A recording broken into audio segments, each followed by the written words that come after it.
King's Dominion is a park that has seen only a single major coaster addition for about 10 years now. Besides Twisted Timbers, this once favorited park in the Cedar Fair chain has kind of been left pretty dry. However, that is set to change soon with a 4D free spin coming in 2022 and a projected coaster coming along soon after that.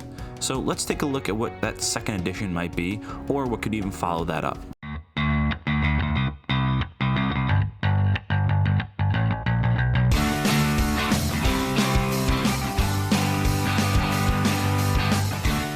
So first things first, like I mentioned earlier, an SNS 4D free spin clone like the many Six Flags coasters will be coming to the park in 2022 to replace the flat ride, the Crypt. A fun, smaller addition to diversify the park's lineup, and it's really unlike anything else in the area.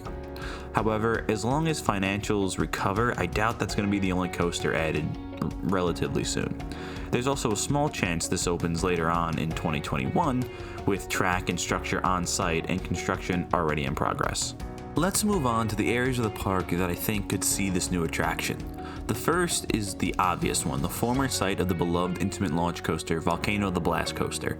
Now this plot is sandwiched between Flight of Fear and Avalanche, and it's about 500 feet by 400 feet, with a pretty decent amount of extra room around the area to extend the ride if needed.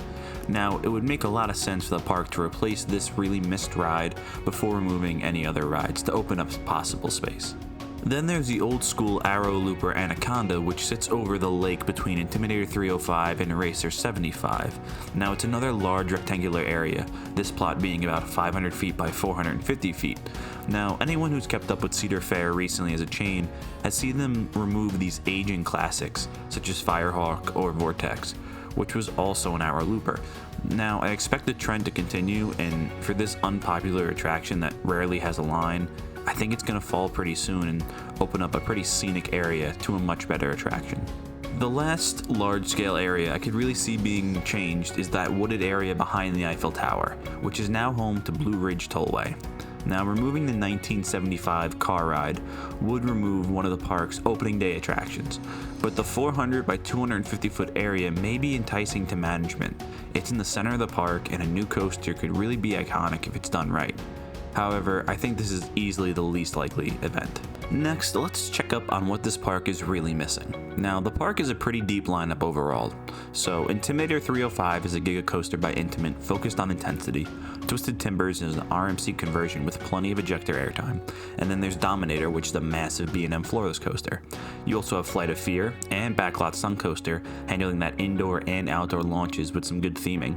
And then there's Avalanche, which offers a very unique bobsled style ride. Then we have Anaconda, Apple Zapple, and Grizzly, which are all kind of just bad rides. But there is the classic Racer 75, which is a fun classic dueling Woody. And then there's Woodstock Express and the Great Pumpkin Coaster for the kids. There's also that new 4D free spin coming for a more wacky feel. Kind of feels like a flat ride more than a coaster sometimes. But overall, the park has launch coasters covered, Woodies covered, and most major forces covered. So then what's really needed? Well, we can't forget that the park has a history of not adding any rides that are overly similar to Busch Gardens.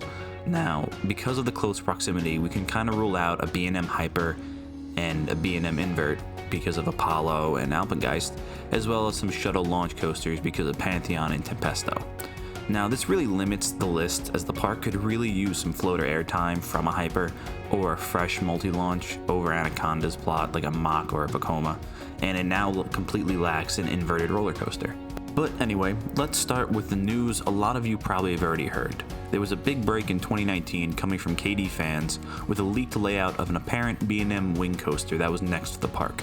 Now, the ride would feature 5 inversions and sit as a replacement to Volcano the Blast Coaster. The projected layout fits easily in Volcano's plot, and the land to expand Safari Plaza is much needed. Now, this would truly revitalize one of the more rundown areas of the park that simply doesn't make too much sense at the moment with its theming and location. While this may give similar vibes to Dominator, the wing seat is extremely unique to the area and would be much more reliable and probably cheaper than the other unique B&M option, the Flying Coaster. Now, I am a personal fan of this model, even if Gatekeeper is the only one I've had the pleasure of riding. I would just hope that the leaked layout is expanded a little bit, because at the current scale, I don't really see it being any more than a fun supporting coaster that people might forget about. Then there's Gerschlauer, which could support a ride that really offers everything the park has removed recently. A launch? Check. Big and weird inversions? Check. Then there's also that vertical drop option, which, while being similar to Griffin, a short drive away, it could be beyond vertical to make it different. Now, my mind goes to a ride similar to TMNT Shellraiser and American Dream. A new layout using that lake to its advantage would really be a perfect replacement for Anaconda, or even is a viable option for Volcano's replacement if the wing coaster were to fall through. Now, we have seen Cedar Fair work with Gerschlauer in the past. Look at Hang Time at Knott's. Now, another company that Cedar Fair loves is RMC. Of course, I'm never one to rule out a new Raptor model, especially if it's a large custom layout that could fit on any of these plots. However, with an RMC already at the park and another hyper intense ride in I-305, I don't really see this being too likely. The other two manufacturers I could really see coming here are Mack and Vekoma. Now, both have a little bit of history with Cedar Fair, and I could see them looking to expand here. Now, a Mack Power Splash over the lake just seems perfect for a park with a smaller scale water park. Now, Vekoma, on the other hand, could be the only one to take that central plot. A new junior suspended coaster would look really nice there, and replacing a family attraction with another just makes sense. Not to mention they could really weave it in and out of the forest and make it look so nice. Then there's the whole money issue. With the free spin on-site being constructed, it could very well mean the next coaster is going to be pushed further off due to the monetary struggles. That being said, I still expect that wing coaster to come in about 2023 or 2024. So that means the park will have received around $20 to $25 million in new additions between the two rides. With that being said, I think that kind of rules out any other B&M coasters, as well as any large-scale Gerschlauers like TMNT Shellraiser. Both of those are going to run the park around $25 to $30 million each, and I think a smaller one like Hang Time is still up for grabs, but it becomes an issue. Now, things like the Power Splash or that Vekoma Junior Suspended Coaster are absolutely still in play. So my guess would be the free spin opens late 2021 to try and generate some buzz, then an X-Flight sized wing coaster debuts in 2023, and then hopefully a junior suspended coaster opens up around 2025 or 2026, finally filling that inverted coaster niche the park has been lacking since the Volcano's closure. Now, this tiny ride would also leave much of Anaconda's lake open for something larger in the future if the park wanted to add multiple attractions in the area. As always, I'll lay out my dream scenario. Now, the wing coaster stays on schedule, but it's beefed up a little bit to fill that entire plot and perhaps interact with Avalanche or Flight of Fear, giving the park a strong 4th or 5th coaster.